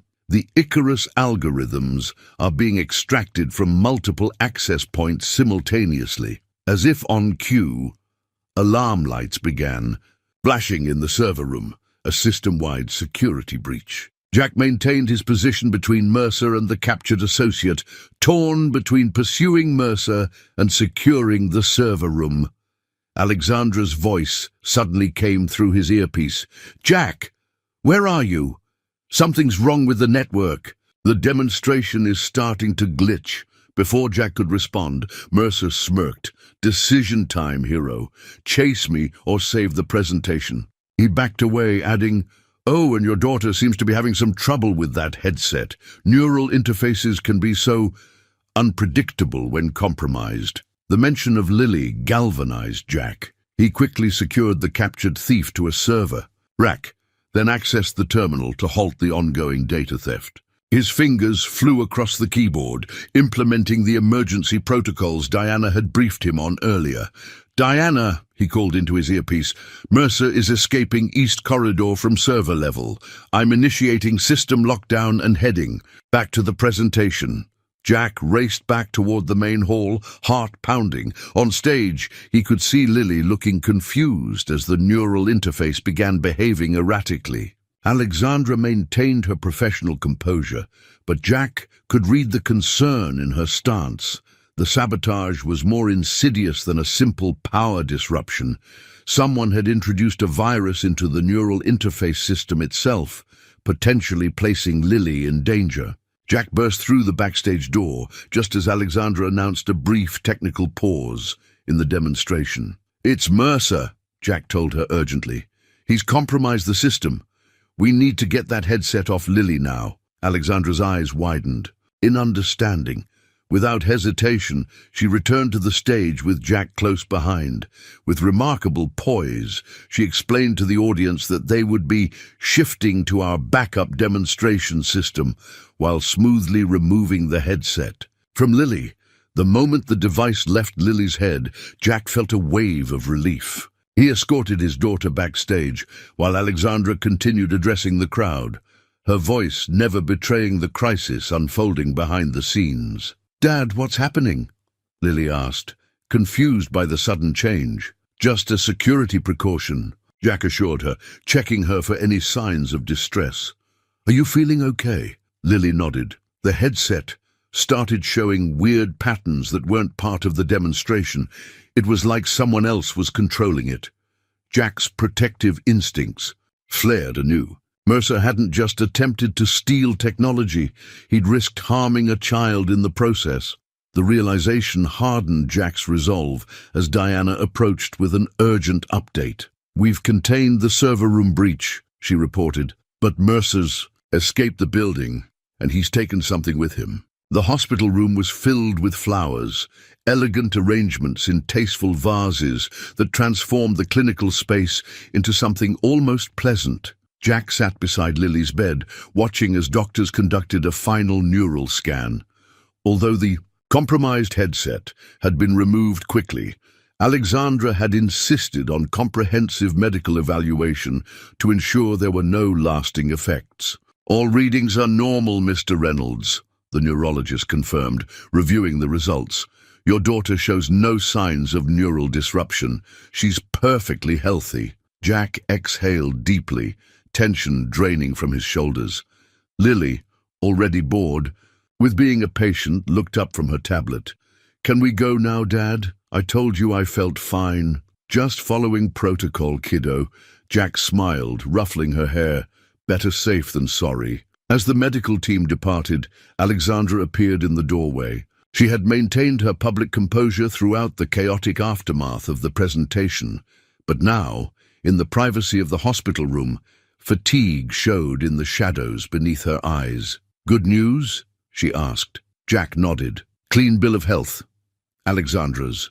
Relief was visible as she approached Lily's bedside. "I'm so sorry you went through this. The security breach should never have reached the demonstration systems." "It wasn't your fault," Lily said with a shrug. "It was that mean Mr. Mercer, right?" Dad explained everything. Alexandra smiled at Lily's resilience. "Yes, it was. But we'll handle him." She turned to Jack. "The authorities have issued a warrant for Victor's arrest. The evidence from the server room is irrefutable." "And the technology he stole?" Jack asked quietly. "Incomplete," Alexandra replied. "Our security team managed to corrupt key components during transfer. What Victor has is essentially unusable without the complete algorithm sequence." Jack's former employers had called twice during their hospital stay, concerned about his extended absence. The garage had offered to hold his position for another week. The diner had already hired a replacement. The reality of his interrupted life hung between Jack and Alexandra, unspoken but present. "I still want you to consider my offer," Alexandra said, seemingly reading his thoughts. "After what you did today, Jack, you belong at Horizon. Your instincts and practical thinking saved not just the technology, but potentially lives." An orderly arrived with discharge papers, interrupting the moment. As Jack completed the forms, he caught sight of the elegant flower arrangement on the bedside table. The small card nestled among the blooms read simply, "To New Beginnings, AC." 6 months later, Jack stood at the window of his new home, a modest but comfortable 3-bedroom house in a quiet San Francisco neighborhood, equidistant between Horizon Technologies headquarters and Lily's new school. The morning sun cast a golden glow over the small garden where native plants were beginning to establish themselves. It wasn't the sprawling farmland of his previous life, but it had become home nonetheless. In the kitchen, Lily prepared for school, excitedly discussing her latest project with the Young Innovators program. Her transformation had been remarkable, from a quiet, sometimes withdrawn child to a confident young person thriving in an environment that celebrated her intelligence and creativity. "Dad," Ms. Washington says, "my accessibility design might qualify." For the Junior Patent Program," Lily called out, stuffing notebooks into her backpack. "Can you believe it? I could have a real patent before I'm 13. Jack smiled, still adjusting to this new reality where his daughter spoke casually about patents and neural interfaces. "That's amazing, Lily Pad. Your mom would be so proud." The mention of Sarah no longer brought the sharp pain it once had. Time and new beginnings had softened the edges of loss, allowing space for both remembrance and forward movement. Jack's phone buzzed with a message from his team at Horizon. As Director of Practical Applications, he oversaw the development of real-world implementations for the company's theoretical innovations. His department had quickly become essential, bringing a grounded perspective that balanced the sometimes overly ambitious visions of the research division. The transition hadn't been without challenges. Jack had initially felt like an imposter among the advanced degree holders and lifelong tech enthusiasts. But his practical approach and mechanical intuition had earned respect, and he'd gradually found his place in Alexandra's world of innovation. The final payment for Sarah's medical bills had been processed the previous week, a milestone that represented closure on the financial burden that had defined his life for years. Jack had marked the occasion quietly, visiting the ocean with Lily to scatter a small portion of Sarah's ashes, a symbolic release of the past. "Ready to go?" Lily asked, appearing at his side. Jack nodded, picking up his own bag, a leather satchel that had replaced his mechanic's toolbox as his daily companion. "Alexandra's joining us for dinner tonight, remember?" Lily's face lit up. "I remember. I'm going to show her my new design sketches." As they stepped outside, Jack noticed the neighbor's roses blooming, the same variety Sarah had once planted at the farmhouse. Some connections, he reflected, remained unbroken despite all the changes life brought. 1 year to the day after the plane crash, Jack, Lily, and Alexandra stood in the cornfield where it had all begun. The farmhouse behind them looked different now, renovated but respectful of its history, a weekend retreat rather than a daily burden. Local contractors had restored the sagging porch, repaired the roof, and updated the systems, but the soul of the place remained intact. "Hard to believe it's been a year," Jack said, gazing at the spot where he'd pulled Alexandra from the burning wreckage. The field had long since recovered, corn growing tall and healthy where destruction had once scarred the earth. Alexandra nodded, unconsciously touching her right arm, which occasionally ached in cold weather, a permanent reminder of that stormy night. "Sometimes it feels like yesterday, other times like another lifetime." Lily ran ahead of them, leading a group of local children through a technology workshop set up in the barn. The Horizon Rural Education Initiative, Alexandra's new foundation, had chosen this community for its pilot program, bringing STEM education to areas typically overlooked by the tech industry. "She's a natural teacher," Alexandra observed, watching Lily patiently explain circuit principles to a younger child. Like her mother, Jack smiled. Sarah could make anyone understand even the most complex environmental concepts. They walked in comfortable silence toward a young oak tree they'd planted that morning near the crash site, a living marker of transformation. "I kept it, you know," Alexandra said suddenly, reaching into her pocket to produce a tattered emergency blanket, carefully folded. "To remind myself of what matters." Jack understood. In his wallet, where Sarah's photo had once resided alone, now sat a family picture taken at Lily's science competition. The three of them, smiling together, Lily proudly holding her first-place ribbon. As they approached the farmhouse, Jack noticed his restored truck parked beside Alexandra's new vehicle, a practical SUV that had replaced her executive sedan. The juxtaposition of old and new, practical and innovative, seemed a fitting metaphor for the life they'd built. Inside, Jack moved Sarah's photograph from its solitary place of honor to join the new family picture on the mantel, not replacing the past, but allowing it to exist alongside the present. A continuation rather than an ending. "Ready?" Alexandra asked, waiting by the door as Lily gathered the last of the workshop supplies. Jack took one final look around the farmhouse that had sheltered generations of his family. The weight of obligation that had once made it feel like a burden had lifted, replaced by appreciation for its place in his journey. "Ready?" he confirmed, taking Alexandra's hand as they stepped outside. Ahead of them, Lily bounded toward the vehicles, already planning their next adventure.